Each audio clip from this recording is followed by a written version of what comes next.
My name's Alex Farber. I'm the web editor of Broadcast Magazine. Thank you for joining us at this Meet the Controllers session with UKTV. UKTV, as I'm sure many of you know, operate 10 channels across free and pay in the UK, as well as the OTT service UKTV Play. Quickly, the channels are Alibi, Eden, Drama, Really, Good Food, Yesterday, Home, and the three that we're going to be focusing on today that do the bulk of the commissioning, W, Dave, and Gold. We're joined today by three UKTV executives, Emma Tennant, Richard Watcham, and Steve North. And before I ask the guys to introduce themselves and tell us a little bit about their role and responsibilities, I was just going to remind you all that if you have any questions for the panel, we'll be asking them at the end of the session. So do use the app to submit any questions. There won't be a roving mic, so if you have got a question, do make sure you use the app. Thank you. Now, guys, did you want to give a brief introduction to the audience about yourselves, your role and your responsibilities? Well, my name's Emma Tennant. I'm the controller for UKTV, which basically means that I'm responsible for all the editorial across all the channels. My CEO once said to me, if it's on air and it's not an advert, it's your fault. So that's why I have to keep an eye on. No pressure there. I'm Richard Watcham, and I am the Director of Commissioning, so I look after all of the originations that we do at UKTV across all different genres. Without wishing to preempt Steve, obviously, but we work together quite closely to design the strategy around each of the channels. And in my team, I also have the wonderful Gilly Archie, who's just back there. He's my head of production, so I've got the production side. And I've also got the commercial partnerships team, who sit as part of my group, working with brands to try and get good collaborations together with them. So there's quite a few different areas, but broadly, anything that's originated for UKTV comes through me. Lovely. Steve? And I'm Steve, funny enough. And so I'm the general manager for Gold, Dave, and W. And that's looking across kind of every aspect of those channels. So as Rich said, Rich and I work completely hand in glove on all the commissions, also looking at the acquisitions, the shows we buy, the scheduling those shows, the marketing, working with all the different parts of the business that come together to make the channel work. So the media planning, the PR department, the research guys. So trying to, I guess, create a real coherence of what the channels are trying to do and what they're trying to achieve. So all the team and everyone who works on those channels and has a footprint on those channels is all moving in the same direction. So at the end of the day, I can try and deliver some nice figures and successful channels back to the company. Excellent. So I hope that's clear for everybody. Now, I was going to start by picking up on a story that we wrote a few weeks ago about your share of commercial viewing, commercial impacts this year, which broke, I think, 10% for the first time. I think we've broken 10% for the last quarter, actually. For the last quarter. We're very pleased. Which puts you ahead of Channel 5 and Sky, I understand. Yeah, we were ahead of them for the whole of last year as well. Very nice. Sorry, maybe I wasn't clear with the 10% over the period. Last quarter, 10% commercial impacts. Do you feel that the industry perception of you is reflects your size? I think it's changing. I don't think it used to, and I think it is changing. I think perceptions is getting better, and the realisation of our success is getting out there. We've got a very good comms team who try and make sure it does. I think the more also that we've sort of created this virtuous circle, which has been great, that the more we've grown, the more we've been able to reinvest in content. We're doing a lot more original content, and the more we're doing of that, then the more people want to talk to us, the more people talk about us, and so yeah, it's really self-fulfilling prophecy. I think we're creating a lot more opportunities for indies, I hope. And we're working more and more genres. And actually, just looking at this room, we were in this same room last year. It's really nice to see a good turnout of people. There are lots more people here this year than there were last year. And I think that kind of reflects the fact that I hope that our reputation is improving, and the quality of our originations are improving all the time. And we're working with some brilliant people, but also just the scope of what we're doing, the ambition of what we're doing is vastly increased from the last couple of years or two. I think we've done what we said we'd do as well. So I think we've every year, whoever's been on the stage talking about the channels and our investment, we've always said we're going to invest more into content, and every year we invest more money into content, and that's the success of the business, that's the success of the shows that everybody makes for us, that allows us to constantly invest more back into programming, and we've done that consistently year on year. And generally, I'm just happy to spend as much as I can get. Sounds brilliant. There you go. Excellent. Well, that's what Emma, I think Emma's, helps to set. I mean, do you think that you're in a position now where people are bringing you their best ideas? Because traditionally it's been difficult for smaller channels to attract indies to come with their ideas first. Do you feel that you have reached that position now where you are a first port of call for an indie with a killer idea? Without a doubt, we are, Yeah. definitely. I mean, we used to get, I'm sure I said this before, we used to get ideas that came in with on paper that still have the other channel in the corner. That hasn't happened for a good couple of years now. So I know without a doubt that we are the first port of call for some indies.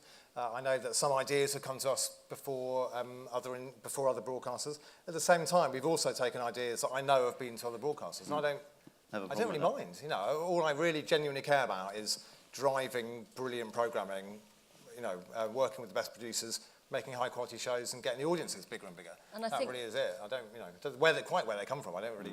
I think also as our channels have become more defined and people have got to know the channels more, begun to take us more seriously, then they're able to find the right ideas for us, because we want things that are definitive and stand out for our channels. So I think that's growing As the propositions become clearer in each channel. I mean, and what is it? What is it that you feel you can offer? Because, if above a terrestrial channel, perhaps a BBC Two or an ITV or a Channel 4, who obviously have got, big budgets and exposure relative. Well, actually, just think about budgets. Or maybe not focusing on the budget, but in terms of if you look at an individual programme, if we're going to make a programme, this is one of the things that we've definitely changed. A few years ago now, has filtered through completely. If we're going to make a programme, we will budget it at the same extent, the same level that any other broadcaster would budget it, because ultimately that programme costs a certain amount of money to make. So it was really important when I took over the job of looking after the commissioning department that we were honest with ourselves. So we want to make this show, this particular one, and we've all agreed what's going to go in it. It costs a certain amount of money. I don't expect people to come and work more cheaply for us than for other people. But I think what we've got, actually, if you go to a different control session, there may only be one person there, and here there are three. But actually, bizarrely, we're a much smaller company. We're much leaner. We've worked really hard to build really strong collaborative relationships with a number of brilliant producers and also talent. And the kind of word that we hear back from them is that it's a kind of organisation and a group of people that is kind of divorced of a lot of the kind of the kind of muddle of having too many people involved. We're quite a clear structure. We're quite simple. We give people a lot of creative freedom. We're very supportive. We've got great marketing, got great press. All those kind of aspects. I think not that other broadcasters aren't doing them. I think those are some of our strengths, really. And does the fact that you're perhaps commissioning less play a part as well? I don't know that it does, really. You can give things more attention, I'm suggesting. But we're commissioning more and more every year, and we will grow our resource as we need to support that. So I don't know that really plays a factor, but the feedback we're getting from people we're working with is that we're really good to work with, that we let them work on the ideas that that they bring. We work with them on the idea to hone and develop it together to get it where it can be the best idea for our channels and their vision for the show. I think that's just to say one thing that Richard mentioned about creative freedom. I think it's really important because I think that's one thing we get to sort of push back to us a lot, which is that we give both producers and talent an opportunity to make the shows that they want to make. So we'll sit down with people, we'll sit down with John Bishop and talk about the show he wants to make, and in conversation with, it's the show that he wants to make. We'll sit down with Dave Gorman and talk about the show he wants to make, and with Alex Horn and Alan Davis, and actually giving people and giving talent and giving producers the opportunity to make the shows that they believe in, I think then reflects back because we get better shows back because they've believed in it, they've invested in it, they'll support it, the talent will do the PR for it, and that helps us to grow those shows. And I think for us it works incredibly well. It creates really strong relationships between both talent and producers. And that then I think leads on to, as Richard says, those ideas coming to us first and the best ideas coming to us. We try to reverse the curve, basically. I think there's a real tendency often in the creative process to get really involved really late on, when it seems like it's really important. But actually, your ability to affect change is much greater at the beginning. So we tend to get quite involved really early on, and we sit down with our producers really early on. I make sure that I meet every single one of the producers, the growing number of producers that we work with, and we sit down and we have a proper kind of talk through every element of the format early on. And then we, at that point, we've all agreed what we want to make, and people can go off and make it, and we're supportive. What we don't do is butt out at the beginning and then get to the edit or the last day of the edit and go, oh no, we wanted this, because of course it's too late. But I think the other thing to remember about the amount of programming that we make is that actually we are, of all the broadcasters, as a percentage of our content, we're probably making more new shows than anyone else. So a lot of other broadcasters and departments within broadcasters have a lot of slots that are already filled, and they've got shows that are coming back time and time again.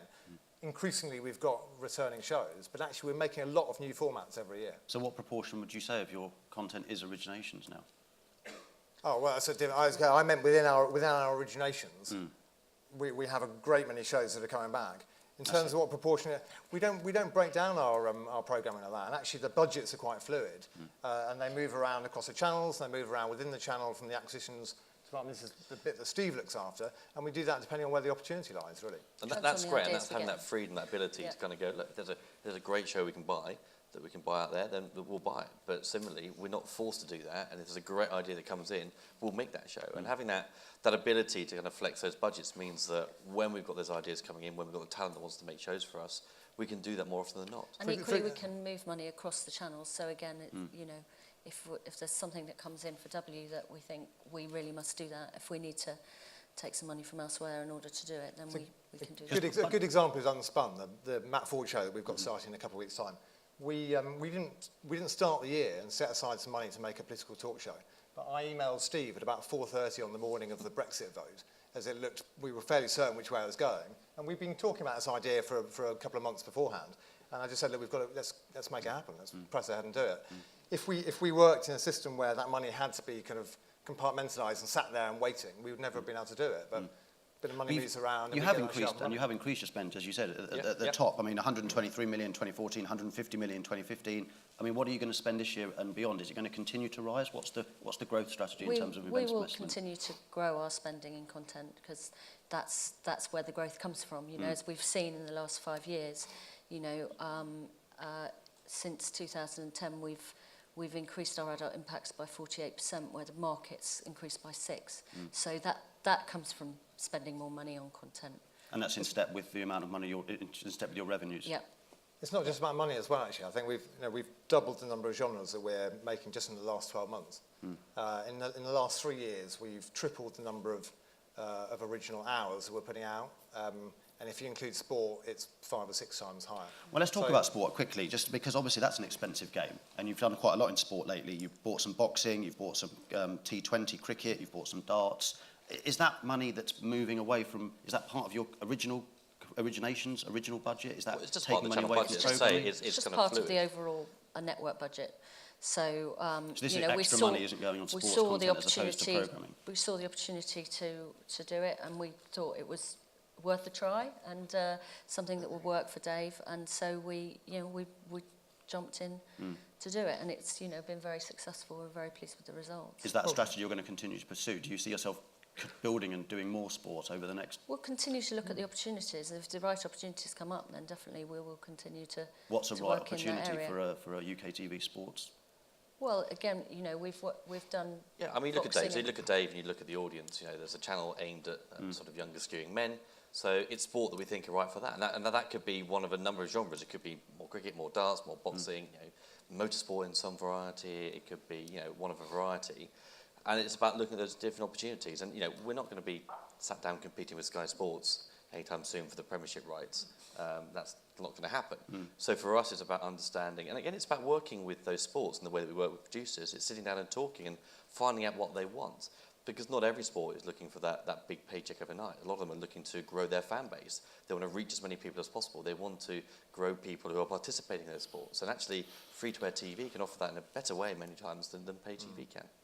Lovely. Okay, well, let's move on and play some programming. Let's look at our first clip. I think we're going to show something from W, the dressing room, which is a new fixed rig format you've got from STV and Group M. So that's a fixed rig format. Yep. What was right about that for the channel, for W? So I mean, it's interesting because we have to find a 30-second clip to show here. But what I found really exciting about this opportunity, not only is it a very modern idea, but, you know, on Dave, we're looking for male shows which a woman will watch as well. And on W, we're looking for female shows which a man will watch as well.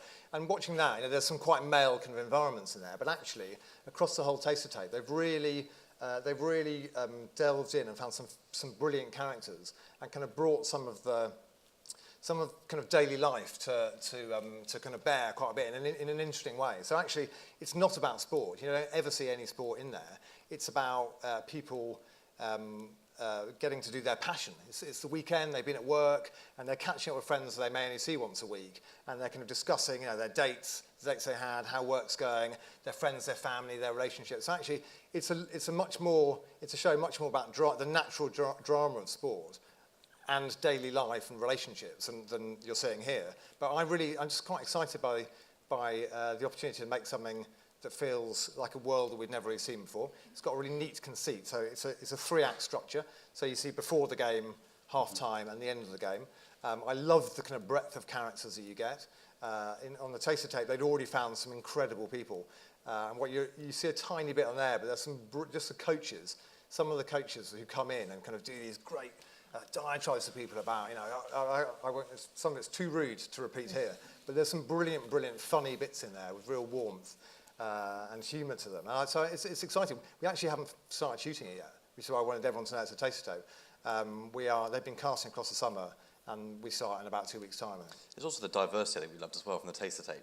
With the Taster Tape, it was nice to see, but then from potential series of going as broad as possible and having completely different sports in there. And you know, again, we're still kind of casting and doing it now, but it could be a polo team, a water polo team, and a football team, and a rugby team, and a tennis club, and you know, you could be at the whole variety, and to see that diversity of the ways in which people kind of prepare and work, but also the diversity within the sport, because again, on the Taster, there was a football manager who's before they started to play was all about the passion and literally was swearing his head off trying to get them all pumped up. And then you cut to another football team, another manager who had them all sat down going, now I want you to sit down and visualise the game you're going to play today. Breathe in, breathe out, and think about how good you are. And there's that wonderful kind of diversity and variety of way in which people approach it. And that's just interesting. That's kind of that psychology. And that combined with the emotion of the matches, with the relationships of the players and the characters that come out, I think it's a great idea. So we're quite often prioritising kind of big games for people. Actually, what they have in the Taster Tape, which you can't really see, is 2 sides of the same game. And it's a big cup game for them, and they've spent the whole season doing it, you know. And so at the end of it, one group of people is absolutely elated, and you can see the joy on their faces. Yeah. The other group, and you cut straight from one to the other, they're just like, you know, just deflated. Crying. It's, you know, it's full of emotion and drama. So talk us through the commissioning process a bit and how that works. I mean, do you like to see tasters? Who's the first port of call? How do you structure the commissioning process? First port of call really is Richard and his team. Mm-hmm. The sort of funnel, if you like, because the ideas come through to them, and they will sort of funnel it through to Steve and then myself to sort of hone down what's right for the channel and the strategy for the network. So the first port of call should be Richard and his team. Yeah, I mean, about Taster Tapes, it's always what's more important actually is that people don't do work that they on our behalf that they shouldn't be doing. So, you know, when there are Taster Tapes to look at, obviously that's a real shortcut for getting a sense of something. We probably wouldn't have commissioned, or I wouldn't have commissioned a dressing room just from a log line, but actually you can see on tape how it really works and you get the emotional side of things. So that's definitely an advantage if you've got it. At the same time, I would rather that we got a paragraph from someone and they said, look, is this an area that you're vaguely interested in? As I say, we get involved early on. So when, you know, my brilliant team of commissioners are really genuinely fantastic at working with people and getting those ideas to kind of really sing. That's what we love. That's what we do. That's our kind of day and our bread and butter. And that can happen from, you know, a piece of talent or a single line or a title or anything. But what we definitely don't want people to do is go away and write up, you know, 25 pages and then come in and go, here it is. And you go, oh, do you fund developments? Is that something that you do? Yeah. Fund a lot of development, yeah. I mean, we are. I have to keep checking with Gilly, who looks after a lot of our development sites. I've got a development fund which we used to do the more kind of innovative developments with. And we've got so many things going on. It just keeps changing. Every kind of 3 months, we come back, okay. We did have, I think at the beginning of the year, we had about 50 things in production and paid development. About 3 months later, it was 65. We're now at 85. And the vast majority of those are things that are in production. I think about 20, probably maybe a bit less, 15, 20 are kind of paid developments. But we spend a lot of time developing things. You know, we'll do casting tapes, we'll do taster tapes, we'll do whatever's required, basically, to kind of wheedle out a good idea. And it must be, as you grow and you're commissioning an increasing number of ideas and increasingly broadly, I mean, how quickly are you looking to get back to people? Is that something that you pride yourself on? Is that starting to slip a little bit more? Because obviously the bigger the slate, the more unwieldy it becomes on a lean team. Well, it's something that you work on how quickly do you try and respond? So we try to come back to people within a couple of days, just as an acknowledgement, and then within a couple of weeks, I hope, and look, sometimes we'll be so busy and inundated, or actually what's happened in the last couple of weeks is people go on holiday, and of course those times are very difficult, but that's absolutely what we try to do. Within 2 weeks, people should have some kind of feedback. And then, beyond that, what I try to encourage people to do is to turn things down that aren't going to be right for us, but we don't want to be turning things down that can be developed. So we try to be kind of selective about what we're then going to spend the next kind of couple of months developing up, in order to try to get it right. And look, if we don't get it right, I really hope people will come and tell us. And occasionally the odd thing might slip through the net. We do get an email, and Emma and I get an email, and we'll raise our hands, and we're incredibly apologetic. 2 weeks generally, people should get some good feedback, I hope. Okay, well, let's take another look at a clip from another show on W. I've Got Something to Tell You, Zigzag Show, and then we can dive into W and the rebrand from Watch a little bit more. Why did you rebrand it? It happened in February. What have you set out to do, and how does it differ from what Watch was? I think Watch had been very successful, but the landscape had sort of changed around it, and we'd had some very successful shows, but we saw an opportunity to sort of reposition the channel and aim it more directly at a young female demographic, and we saw an opportunity in the market that was there for that audience, and we felt we could create a channel with a more consistent tone of voice that could attract that audience and their partners, people looking for sort of smart entertainment. So we rebranded as W, and we've been very happy with the results. Our reach has grown by 8% since the beginning of the year, and 15% with that target audience. It's and I think we've been more consistent in the tone of voice that we have and the shows that we're commissioning for that audience, so that I'm confident we'll continue to grow in that area. So, I mean, what is it that those shows? I mean, what does a W show look like now that perhaps a Watch show didn't? What? I think looking at the channel as a whole, it has a lot of elements that are really important to us. It's about the characters, it's about emotion, it's about story, it's about great storytelling. It's about jeopardy. We love that challenge, and I think what's quite important is when we're trying to talk to that female audience, we're trying to do it in a slightly different way, maybe to other female-focused channels. And there is hopefully a smartness about the shows that we have. There is something thought-provoking about them. It does maybe you stop and think, something that you can really engage in. So it's not necessarily wash over TV. And for that kind of 30 to 40 female audience that we are going after, that's an important part of what they watch. They want to watch some of those shows that they don't have to spend hours and hours kind of investing in. But actually what we're doing to create that consistency is have those shows that does have that bit of takeout, that has a little bit of meat in it. And I think that's important. I think that's kind of the smartness that we've been really kind of striving for. And I think shows like I've Got Something to Tell You and John Bishop in conversation with have that ability for you to kind of really kind of delve in a little bit deeper. Does it feel like very early days for the channel still? I mean, are you still defining it? Or is it fully formed yet? How do you see it evolving over the rest of the year? And well, it will maturing? Continue to evolve as we do more with it. But I think it's much more defined now and much clearer.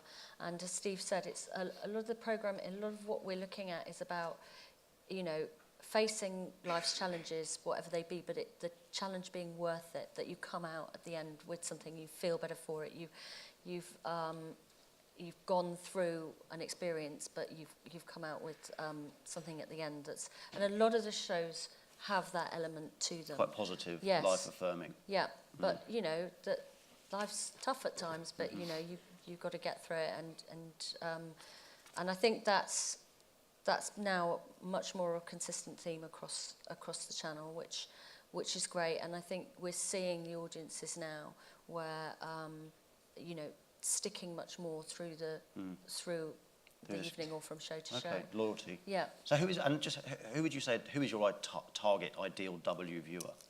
Well, in the work we were doing before the channel, she was called Emma. Right. Not me. But she's sort of 30 to 39. Yeah, 35-year-old sort Yep. of you know, woman who's you know, probably got a family, but a career is really important to her. So you know, she is a kind of working mum.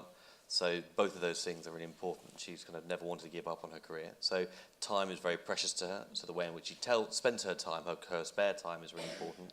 So quality is really interesting for her. That's something that's an absolute must through everything she does.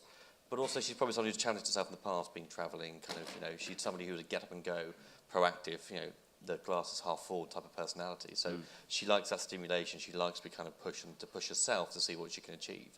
So it's kind of a real positive kind of position that we've kind of created, and it's then about creating that channel for her. And it's tricky, right, to have a general entertainment channel in multi-channel, isn't it? I mean, what's the secret? What do you have to make sure that you're doing in order to cut through? Well, I think the thing is to focus on. I mean, Steve was talking some detail about an individual, this woman called Emma. And actually, what we try to do is to be really focused on that viewer. Obviously, we're hoping that more than one person will watch that channel. Otherwise, we won't be back here next year. Or just 30-year-olds called Emma. But what we do is we use that to get consistency of tone across all the editorial on the channel, and we hope then that will have some meaning to people. People understand what a W show is, and that will help them come to it. And you know, you're talking about the channel still evolving. I think one of the things that's really has evolved very quickly and moved on is our talent strategy. So, you know, I mean, W's, how long has it been W for? February. 6 months, 7 months. I thought it was longer than that, but crikey. You know, to have a 10-part John Bishop series, to have Amanda Holden on the channel, you know, we had Sophie S. Baxter and Grace Dent, Sarah Cox. We've got a number of other really, really big stars that we're talking to now. I feel really excited about how quickly that's happened. And I think getting that kind of talent strategy right can really help to kind of consolidate the consistent tone of the channel, really. And how critical is that? I mean, do you need to have talent attached to a project in order to get it away? No, I mean, The Dressing Room, Dancing for the Weekend's another show that we announced. Sure, but maybe I'm obviously... It's a balance. It's a balance. So it's an important... Different, it helps. genres. It helps. It's a shortcut. It's a It shortcut helps to people people understanding. engage. You know, Steve says it's a shortcut. It helps people. It's a way in for people. It's not right on all shows, but you know, it does help. So in what kind of genres are you looking for talent to front projects? Where's appropriate for a So we're looking, project? I mean, is it factual? Is it entertainment? All of those and more. You know, fact ent as well. And I think, you know, what we try not to do, and we've never really done. I think you look at Dave and the way in which we've kind of, you know, we've stretched into sport and factual and fact entertainment and comedy and scripted. You know, for us, it's more about the tonality of the piece and that structure feeling like it's for that audience. And just going back to the W question a second ago, that consistency I think is really important because, as you say, the general entertainment, top of the EPG for general entertainment is incredibly crowded, incredibly busy. There are so many TV channels out there. So cutting through, I think you need to have that clarity of message, and that comes from consistently doing the same thing. And it's kind of doing the job that we did on Dave. In that, you know, Dave was constructed for a single person. We created a single person, which is called James, for Dave, bizarrely. But we had that real clarity of who we wanted this channel to be for Dave. And then we created that content and we created that brand around that. And we're just doing the same kind of job on W. And as Richard said, it's not about that single person coming in because you're bringing a broader audience who may aspire to that or just love the content. But having that constant consistency of message, I think is really important, and consistency in what we're commissioning for. So for us, that consistency for W and for Dave as well is about the tonality of that piece. Is it having fun? Is it talking to the right person? Is that same person going to sit down and watch it? And that can go across a variety of different genres, and it should do, because our viewer isn't going to just watch the same show again and again and again, as long as it feels like it's coming from the same place. It's the clarity of the brand. Yeah, Isn't it? yeah. What do you see the balance of programming as being on the channel across the genres? Is the bulk... Sorry, it's in commissioning point of view or just in general? Mainly from a commissioning point of view. Exactly. Yeah. You're going to have drama, are you going to have scripted, are you going to have comedy, are you going to have, you know, a genre balance of originations on W? Quite possibly. I mean, I think we wouldn't What's the discount balance? any of those. Nothing. I mean, No. at the moment, it's Sure, but I'm just wondering, At the moment, it's more fact end and entertainment, but we wouldn't. factual. But we wouldn't say that we won't do any of that in the future. I think as the channel develops, our ambition for the channel is to continue to grow and develop in more genres. And is there any specific areas that you're looking, that you're looking for currently for obviously what is a very young, fledgling, emerging channel? I mean, if I could solve a problem for you, is there one thing on W that needs doing? Well, we tend to, Maybe not me, but I the worry guys here. sometimes that it's a slightly frustrating brief for producers, but I hope that by engaging in a really kind of a detailed conversation about the tone of the channel and the audience, that actually we get to the same end point, but actually we don't go looking for particular things. We don't go out looking for a cookery show or this, that, and the other. What we're trying to do is we're trying to find things that will do a certain job for us. They will create certain events. They'll make things happen for the channel. So what we've been talking about is the tone, the consistency, and the clarity of the channel. Rather so than one of the things that specifics. I would want that commission to do is to absolutely nail the tone of the channel and the audience. Another thing that I would want that commission to do is to get noticed, is to be original, to be fresh, to be different, to be all those words that commissioners waffle on about all the time. And ultimately, we are all looking for quite similar things. To be startling and original and exciting, the kind of things that we still wake up feeling excited by 6 months later. For us to find talent that moves our network on, to find ideas that makes people increasingly see us as the equal of every other broadcaster in the country, and effectively kind of changes the way that people feel about UKTV. Nothing smaller than that. That's all I want. Straightforward. And so I think if you get those things right, actually, we would happily make the right kind of cookery show. We would happily do the right kind of X or Y or Z or scripted or whatever it might be. But actually, it's about what the job is that does for us rather than the actual genre. So that's interesting, and one thing I wanted to ask you about is success for UK TV channels generally, is it always ratings-led? Because sometimes you talk about the importance of cutting through and getting noticed. Is sometimes, so a show, to think of a show just quickly, of Off the Record, for example, didn't really do perhaps the numbers you might have hoped. It was a second series, it made a lot of noise. Is it not always all about ratings? It's not always all about ratings. So what is it I think about as well? there's I try and make it profile never as well. about ratings. Yeah. It's easier that way. Yeah, less pressure. There's a lot about profile and creative, And reputation. creative reputation and ambition of trying new things. We don't want to be sitting back just doing the same thing again all the time because, it's a bit of a banker. We need to take risks. We need to stand out. We don't have the benefit of a terrestrial parent to market ourselves on, so we need to stand out in the marketplace. In the press. In the press, and for the viewers, as offering something different. It's an evolving journey too. I mean, we don't make programmes in isolation. So when we made Dara O'Brien's School of Hard Sons a few years ago now on Dave, that rated well. That's been followed up by other shows with other talent who've come and worked with us because Dara had such a great time and told everyone it was great to do, and word spread about the fact that they can come and do their kind of their best passion projects with us. And then we have Dave Gorman rating through the roof, Taskmaster rating through the roof. So we try to do things that we think are going to open up other opportunities as well as just loving that show for itself. Understand. I think you mentioned Off the Record as being a good example of a show that didn't rate as well as we'd hoped it would do. Actually, I think it deserved a far bigger audience than it got. But actually, that hasn't stopped us still creating new ideas and taking that creative risk. So we've got another brand new sitcom called Zapped, which will launch in the back of October. We're still making a Matt Ford Unspun, which is going to be a political satire show, which that's a bigger risky territory that will be recorded the day before transmission. So we literally don't know what's going to be in that show. So I think one thing that we are absolutely upfront about wanting to do is take that creative step and try those new original ideas. Great. Well, I'm glad you mentioned Zap, Steve, because funnily enough, Is that nice? it's nice. What's the next clip? If anyone has any questions about W that I didn't ask, I'm sure I didn't, then be sure to use the app to tweet them in and we can put them to the panel at the end. But now let's have a look at Zapped, which is your new Dave sitcom with Baby Cow and it stars in between as James Buckley, I believe. That's right. Yeah. Yep. A new area for the channel, really. Sitcom. Haven't done much of scripted comedy.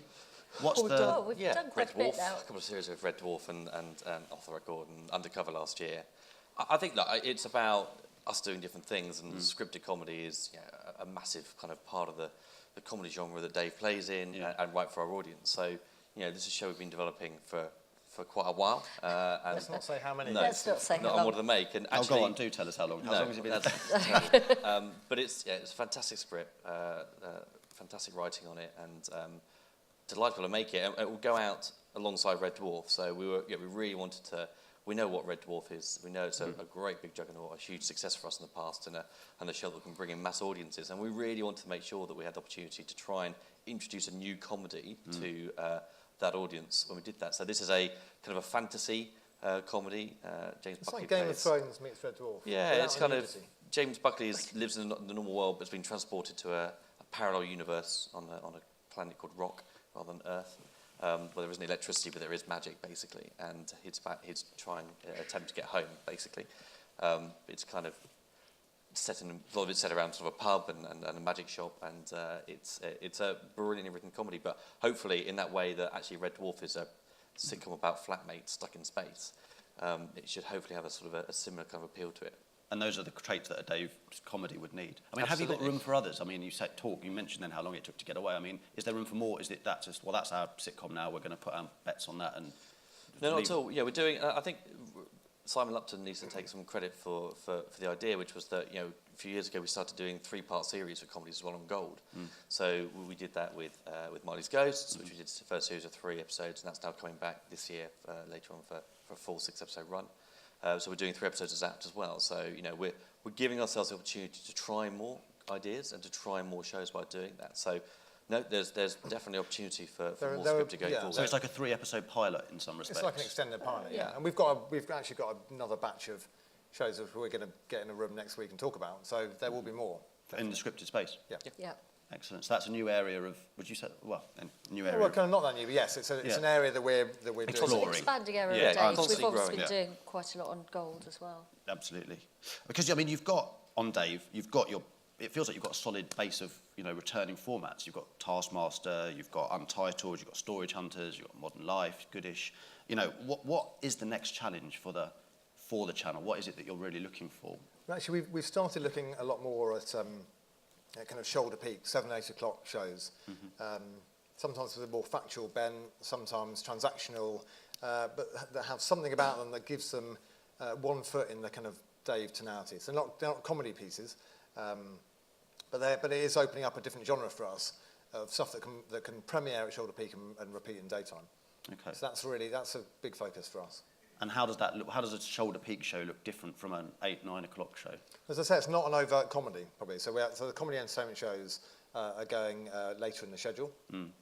In that kind of Storage Hunter space, where we started doing Storage Hunters UK, there's obviously the opportunity to do more transactional pieces.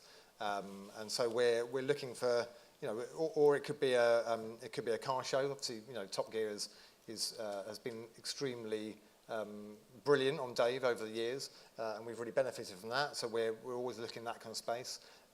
It's something that would have a kind of a warmth and a humour to it, and might well have comic talent in it, but isn't an overt comedy.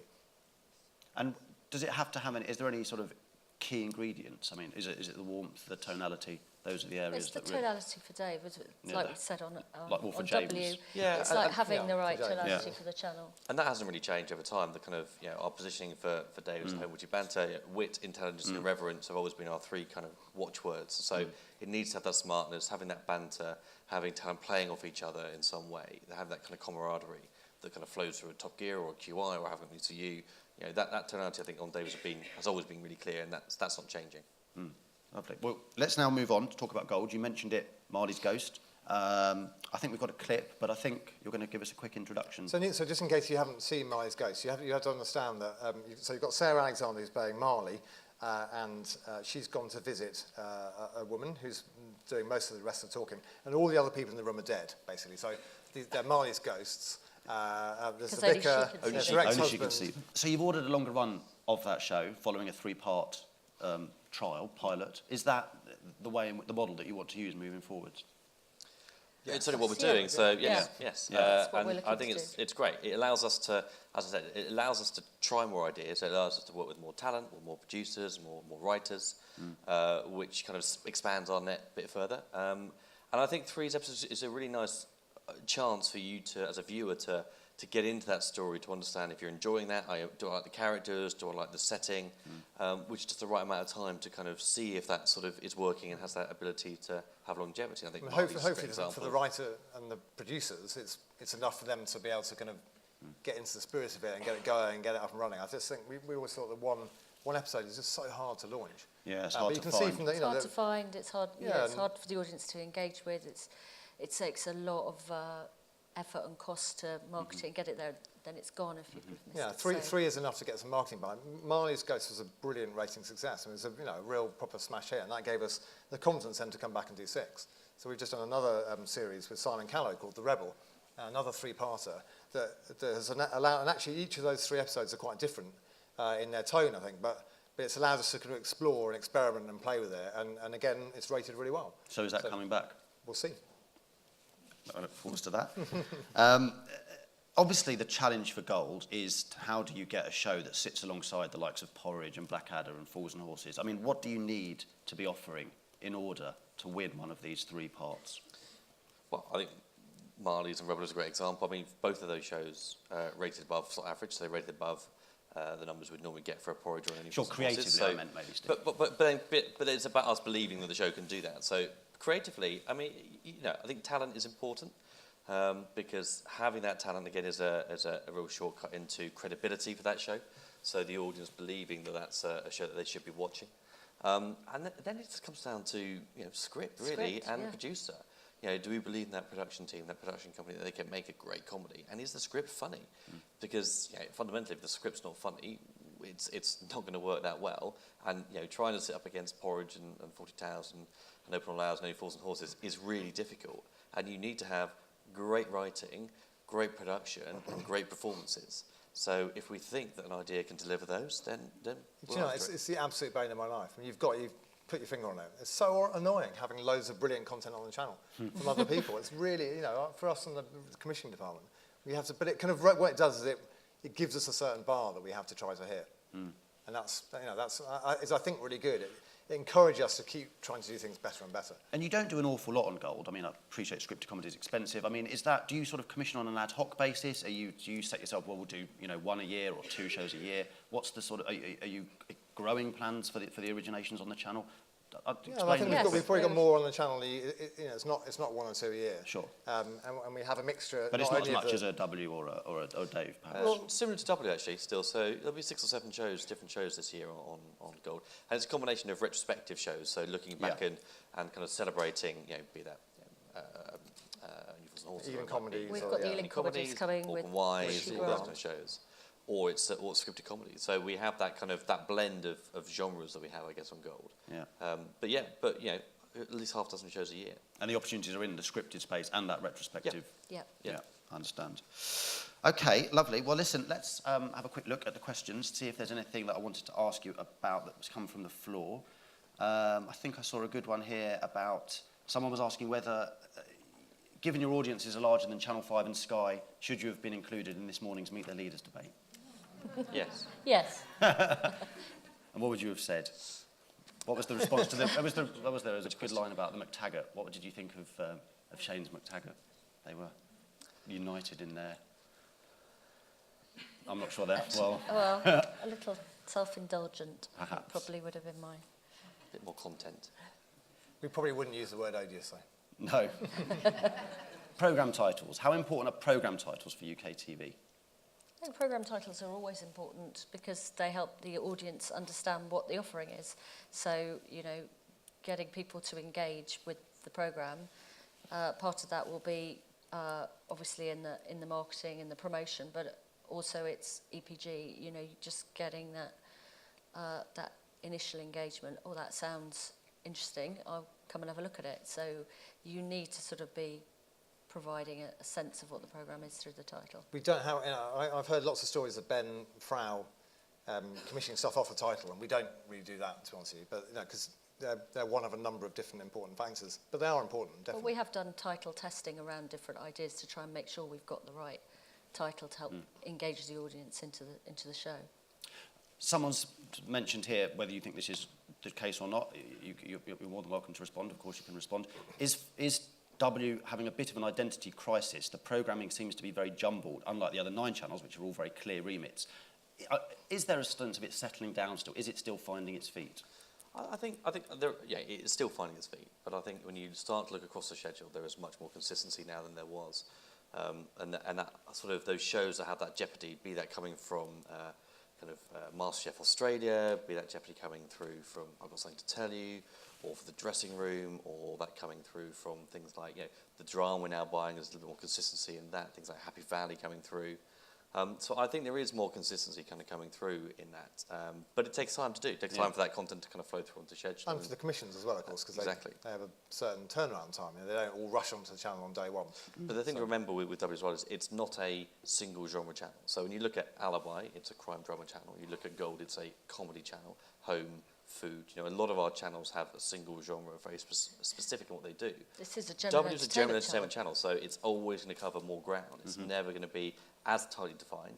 I think what the exciting thing is for that is, as we've said today, it's more about the tonality of those shows as opposed to the actual genre content of those shows. Someone's mentioned here that John Bishop, which is the talk show, in conversation with, they've suggested that they might have perhaps pitched it for Dave rather than W. Why is it a W show? Because it's not a comedy show at all. No. It's really, I'm really proud of the show actually. I'm quite excited to see how it does when it goes out. John is a brilliant interviewer, a genuinely brilliant interviewer. But he's not. This is a slightly different side to him you've seen before. He's an unbelievably good listener, and what he's done is created a really kind of intimate atmosphere. So we record it in front of a small audience, and these are not people who are there to push a book. I mean, this is so far away from some of the other kind of talk shows on telly. They're really intimate conversations about individuals. And so when they're all with successful people, James Corden is the very first one. But it's not really about. You find out the individual, the kind of down-to-earth person behind that success. So it's not really asking about how did that audition go or how does that big break happen.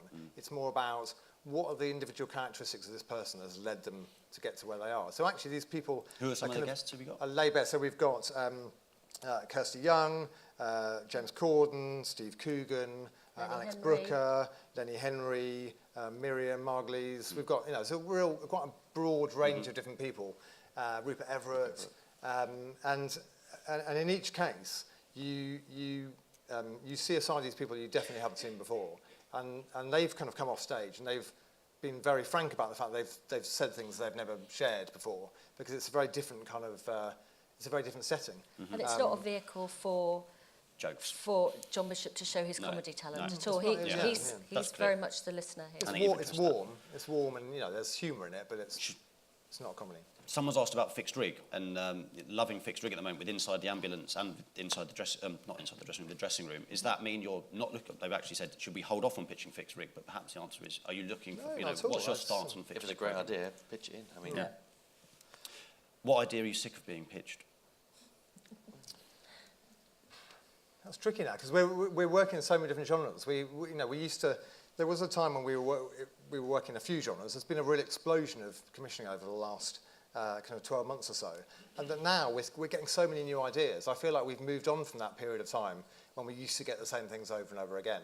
There was definitely a time when people came and pitched the same idea for Dave over and over. We haven't. It just isn't like What that. was now. that? It was probably a kind of car show. I don't know, but now, Like now a you know, Top for a car Gear. show. exactly. Yeah. So but I think we've also, I hope, communicated out enough the need to understand the kind of the tone of the channel and the audience. And so if we did a car show, it wouldn't be the same as another broadcaster's car show. It'd be a different type of car show.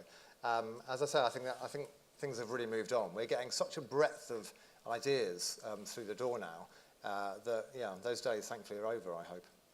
Someone's asking whether you're going to start commissioning in a material way on some of the other UKTV channels beyond W, Dave and Gold. I don't think massively at the moment. I mean, we've just commissioned a couple of series on Really. I think if the right opportunities come along with the right models, funding models and things that work for us, then we will take those opportunities. But the focus of our commissioning spend is still On those three. We have some Those three channels fantastic at the moment. commercial partnerships shows, some ad-funded shows on good food as well. So we're going to keep doing those. Well, as Yeah. Em says, when opportunities come along on Really, we'll just weigh each one up. But we're not actively out seeking shows for Really. Someone's asking about Gold and what your thoughts are about the BBC classic sitcom season. Is that a testament to Gold or a threat? Or I think arguably, it's is a that- testament. I think it's a great. testament. I mean, God, I'd love to have more episodes of Porridge coming through and now being served. I mean, these are hugely successful, massively funny shows. So I think it's absolutely testament to Gold that we've Gold over the 20 odd years it's been going has shown the quality of those shows, and it's shown how they can have that longevity and how they can kind of live on. And actually, because they've been watched by so many people, I'm sure the BBC, it's part of the reason why the BBC's gone, wow, there's still an audience that want to watch these kind of programmes. Let's go and see what we can redo. I think Porridge is a good example because as far as we're concerned, Steve says they can make loads more episodes of Porridge. At the same time, we're also working with Clement and Lafrene on another 3-parter. So we've got the writers of Porridge to create a new sitcom for us. So we'll have the best of both worlds. And interestingly, over the last few years, Gold is actually, the demograph's got younger for us. So I think we're introducing new audiences to comedy, which hopefully will, if Gold wasn't being this successful, I don't think the BBC would be necessarily revisiting the comedies, because they can see that it's a validation. Someone's asking about Back to W. What show are you most jealous of on a rival channel? And, well, what shows is Emma watching elsewhere? I love First Dates. Not you. Emma, the fictional Emma. I think she loves She's First watching Dates First too. Well, First Dates, one born every minute. I've got something to tell you. Had echoes of First Yes, Dates in it, didn't it? that's an echo. But I think it's not worth being jealous of other people's content because they're... No, sure, and someone's not asking jealous, but I mean, it's more what's the kind of shows that, I mean, you say First Dates, is there any other shows that you look She at and watches a think, lot well, of that things. would be a good fit? EastEnders is her favourite show, if you analyse them. We are very Well, lucky to have luckily that enough. onto Luckily enough, Well, yes, EastEnders. we have that. but It's actually, not another channel, though. So she likes that, but it's that variety. So from EastEnders through to, we'll love a bit of Chelsea through to First Dates, and it's that mixture in Welsh drama. So Happy Valley, it was a hugely successful. She probably loves a bit of Bake Off, as everyone does, Bake Off. but that doesn't mean that those shows are right for us. I mean, it's about flipping it. I have this conversation with producers quite often. It's about flipping it around the other way. It's not about finding a really broad show that Emma would like. It's about finding a show that Emma feels is specifically made for her. Does that make sense? It does make sense. Sorry, I was just... Sorry, you were I was scrolling through, like- I'm just looking at my emails. Multitasking. I'm not... Good meetings coming out. I think, I think we should, and we'll end where we began, and it'll be repeating yourself slightly, but someone said simply, why should I bring you my best ideas first? And I think that's a good idea to wrap up, given all the things that we've gone over. We work really hard to work with producers to fulfil the ambition for their ideas and create the best shows we can and be as collaborative as possible. And we support those ideas right from the moment they come in the door, and we like them from green light right through to transmission. We market them, we put lots of PR behind them, we work very collaboratively, and the feedback we have is that we have a great commissioning team who are a joy to work with. So come and test that out. I think UKTV is a really exciting place to come and work with at the moment. I think, as I said, we are going through an explosion of commissioning in terms of the number of genres and hours. I think in certain genres like comedy entertainment, the likes of Channel 4 and BBC Two are looking over their shoulder, where our ratings are going up. It's a good place to be, And as Emma says, we've built some really good collaborative relationships with talent and brilliant producers, and it's having a lot of fun doing it, really. It's quite important. Lovely. Well, there we go. Please join me. First of all, we have to thank Broadcast Magazine for sponsoring, my employer, and also let's thank Emma, Richard and Steve.